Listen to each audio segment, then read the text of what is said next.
My life is incredibly boring, but contrary to popular belief, I actually prefer it that way. I think one of the biggest misconceptions of adulthood is that your life has to look exciting in order to be memorable. And if someone were to look at my life from the outside, they would probably think exactly that my life is incredibly boring. I get up at 7 a.m., I go to work, I eat lunch, I get off work, and then I read a book, go outside, or relax with my cats or my husband, and then I go to sleep, and that's it. And then I do that all over again. And to be completely honest, I love it. I love it that way. For the longest time, I thought that complete happiness looks like the influencer life. It looked like constantly traveling, always doing something fun, never having a moment of silence because you're always on the go and you're always doing something. But the older I get, the more I realize that maybe it's the complete opposite. For me, I'm 26 now, and I feel like I should still have that excitement of experiencing something new every single day. But growing up in a chaotic household as a kid really just made me appreciate the quiet times, the peace, the silence so much more, to the point where now I can't imagine my life in any other way. For me personally, there's just something so incredibly comforting about predictability. And I don't mean that you have to control every single aspect of your life, but knowing what the next day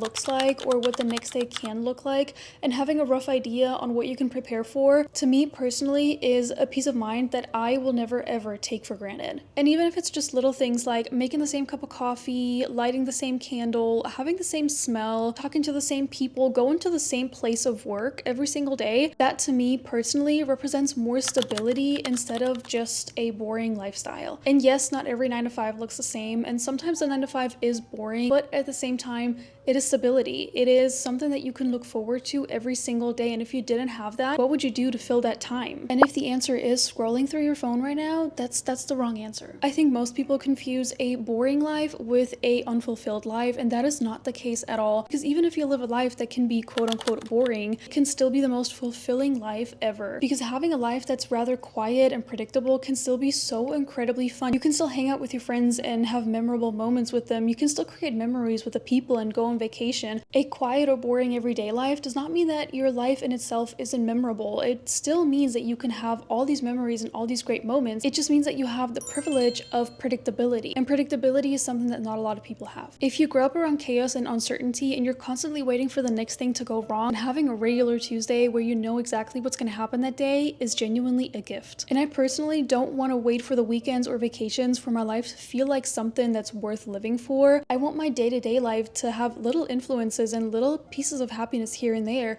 that I can grasp onto so that I don't have to wait for those moments. And just because you want your everyday life to be predictable, calm, and peaceful does not mean that you have to wait for the weekends or for vacation to have fun. You can still sprinkle in those fun moments with your friends or going out to dinner or doing something for yourself every single day while still maintaining that peaceful predictability. So yeah, maybe my life is predictable, maybe my life is a little boring, but at the end of the day, I don't think I would trade that for anything because it's still my life and it's still peaceful, it's comforting, and it's exactly what my 13-year-old self would have begged for.